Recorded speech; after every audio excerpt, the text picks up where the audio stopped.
આગલા વર્ષે આવું રિઝલ્ટ બી નહીં હતું હમ ને તોડ બી એવો લાગ ઓછો હતો અને ફૂટ બી એટલું બધું કાંઈ હતું ને જાત આ જ હતી. અચ્છા.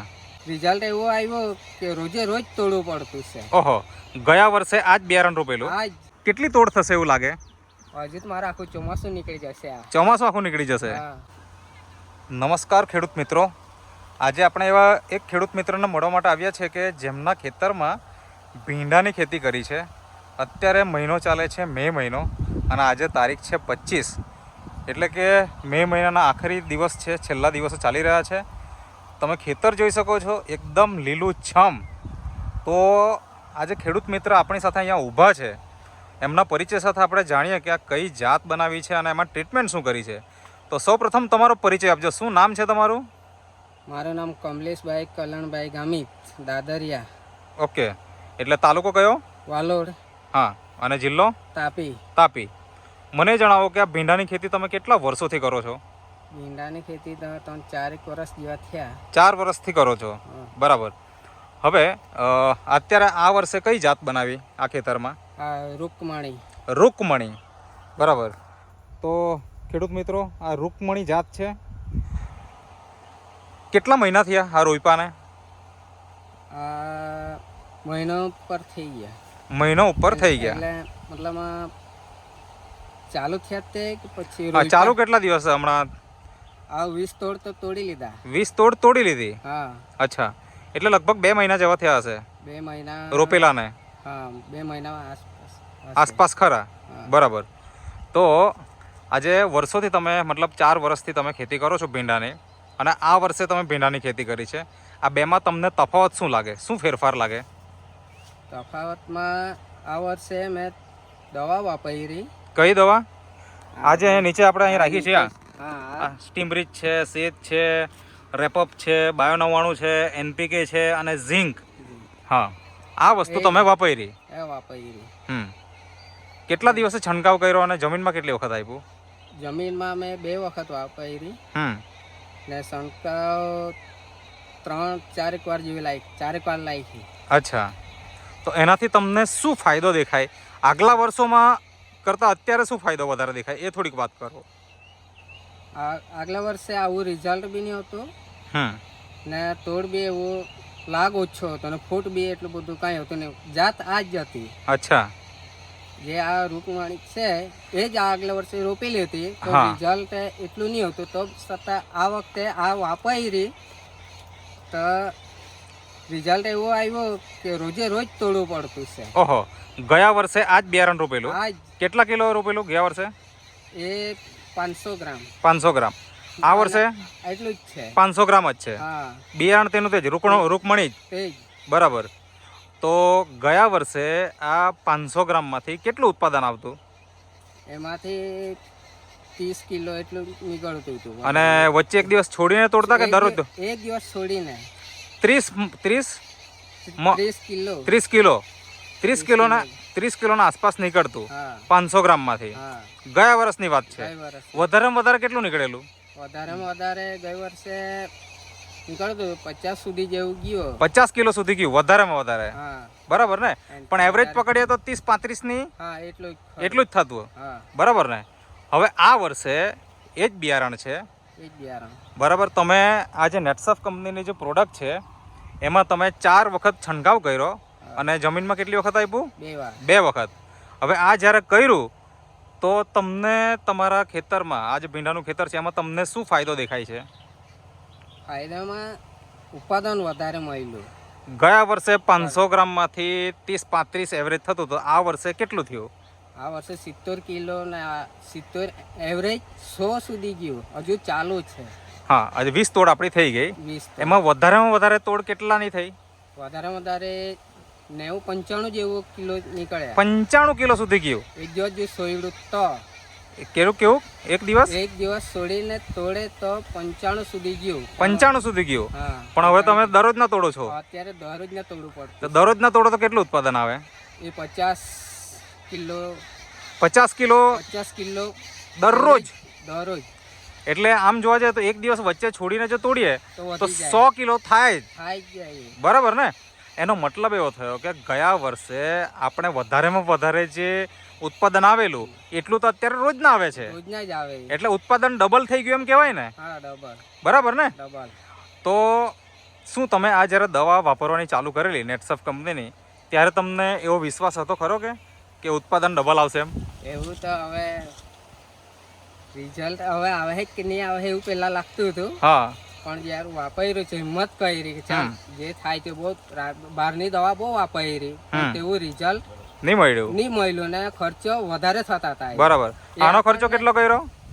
આ મારે ખર્ચો 5,000. બરાબર. અને માનો કે આ નહીં વાપરતે તો કેટલો ખર્ચો થઈ જતે? એ વધી જતે, કારણ કે ગયા વર્ષે કેટલો થયેલો? ગયા વર્ષે તો 10,000 ઉપર જેવું થઈ ગયું. બરાબર. કારણ કે દવા રોજે એક દિવસ છોડીને દવા લાવવાની, એક બોટલ લાવવાની, એટલે ખર્ચો બહુ વધારે થઈ જતો. તો આ વર્ષે એવું થયું ખરું કે દર એક દિવસે આતરે તમારે છાંટવું જ પડે એમ? ખર્ચ જ ઘટી ગયા. તો હમણાં તમે મતલબ જંતુનાશક દવા કેટલી વાર છાંટી આમાં? જંતુનાશક દવા 2 વાર જ છાંટેલી. 2 જ વાર? 2 જ વાર. મતલબ આ 2 મહિના હવે થઈ જવાના અને 2 મહિનાની અંદર ખાલી 2 જ વખત? 2 જ વખત. એટલે કે આ દવા જો રેગ્યુલર વાપરે, નેટસફ કંપનીની જે બાયોફિટ છે, તો એના કારણે જંતુનો ઉપદ્રવ પણ ઓછો થઈ જાય. ઓછો રોગ આવે જ નહીં તો માને જ ચાલે. બરાબર. તો તમને ભીંડાના લાગમાં એક તો ફાયદો થયો ને ફૂટ બી જોરદાર આવે. અચ્છા, આપણે જોઈ શકીએ ખરા કે? બતાવો ને જરા, ફૂટ બતાવો ને. આ ખેડૂત મિત્રો તમે જોઈ શકો છો, આ ફૂટ નીચેથી ઘણી બતાવો ને કેટલી ફૂટ છે. હા હા હા, 1 2 3 4 અને તમે ફૂટ જુઓ, જાડી જાડી ફૂટ. બરાબર ને. એનો મતલબ શું થઈ ગયો કે હવે આ જે ભીંડાનું ખેતર છે, આપણે એક જ જગ્યાએ નહીં પણ આગળ જઈને બી બતાવ્યા.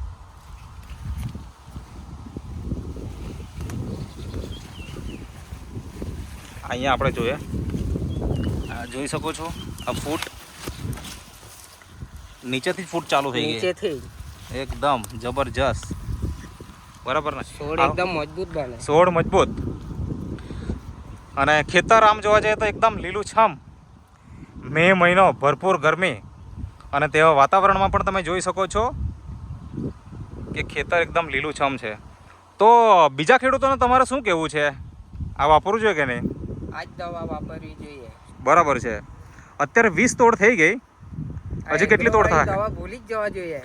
અચ્છા, કેટલી તોડ થશે એવું લાગે? હજુ તો મારે આખું ચોમાસું નીકળી જશે. ચોમાસું આખું નીકળી જશે. ચાલો, પાછો સમય મળશે ને તો પાક્કો બીજો પણ વિડીયો લેશું, જ્યારે છેલ્લે પતવાનો હશે ને ત્યારે. આ ચોમાસું બિંદાસ નીકળી જાય.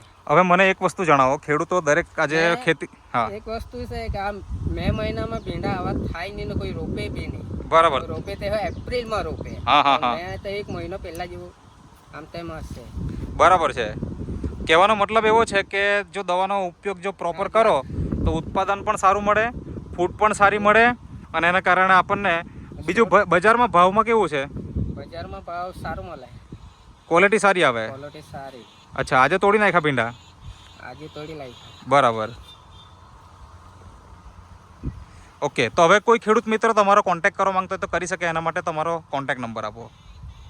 98 7 94 46 932. કમલેશભાઈ નામ તમારું. અને તમને જે દવા આપનાર વ્યક્તિ એ કોણ? ઇમરાનભાઈ. આજે અહીંયા ઉભેલા છે ઇમરાનભાઈ. ઇમરાનભાઈ બોલો ને સાહેબ. બોલો, હવે તમારો પણ કોન્ટેક્ટ નંબર આપો અને તમે પણ કંઈ ખેડૂત મિત્રોને કહેવા માંગતા હોય તો કહી શકો છો. તમે જ્યાં ટ્રીટમેન્ટ અપાય ને? હા, સ્ટાર્ટિંગથી ટ્રીટમેન્ટ મારી જ છે. મેં એમના મિત્રને મળવા માટે આવ્યો હતો. ઓકે. તો કમલેશભાઈ બી જોડે બેસેલા હતા, તો એમણે કીધું કે તમે એગ્રીકલ્ચરની બી વસ્તુ આપો છો કે? કીધું યસ, મેં એગ્રીકલ્ચરની વસ્તુ આપું છું. તો કે મેં ભીંડા બનાવ્યા છે, જરાક મારા ભીંડા જોઈ લેવાની. એટલે મેં ભીંડા જોવા માટે આવ્યો ત્યારે ભીંડા નાના હતા. ઓકે. હવે મેં એમને સમજાવ્યા તો એ પણ એગ્રોની દવા જ વાપરતા હતા. હા. આજના તબક્કામાં કેવું હોય છે સાહેબ કે બધા જ ખેડૂતો ભીંડાની ખેતી કરતા હોય કે પછી પરવળની ખેતી કરતા હોય, તો એ લોકોની એક જ વસ્તુ હોય કે એગ્રોની દવા વાપરીએ તો અમને ઉત્પાદન સારું મળશે, એગ્રોની દવા વાપરીએ તો અમને ઉત્પાદન સારું મળશે. આજે એગ્રોની દવા વાપરતા આજે લોકોનો ખર્ચો વધે છે અને ઉત્પાદન ડાઉન જાય છે. એમાં આપણી પાસે લાઈવ એક્ઝામ્પલ છે કમલેશભાઈ કે એમણે ગયા વર્ષે આ જ બિયારણ રોપેલું હતું, પૂરેપૂરી એગ્રોની ટ્રીટમેન્ટ કરેલી હતી, તો કેટલું ઉત્પાદન આવતું હતું? તો એક દિવસ છોડીને એક દિવસ તોડતા હતા તો 1.5 મણ આવતું હતું. આજે તે ખર્ચો એમને તે ટાઈમે 15,000 રૂપિયાનો થયેલો, આજે આપણો 5,000 રૂપિયાનો ખર્ચો કરીને ડેલીનું ઉત્પાદન આજે 50 કિલોથી 60 કિલો જેવું લે છે, અને એક દિવસ છોડીને જો વાત કરીએ તો આજે 100 કિલોની આજુબાજુ આજે ઉત્પાદન લઈ રહ્યા છે.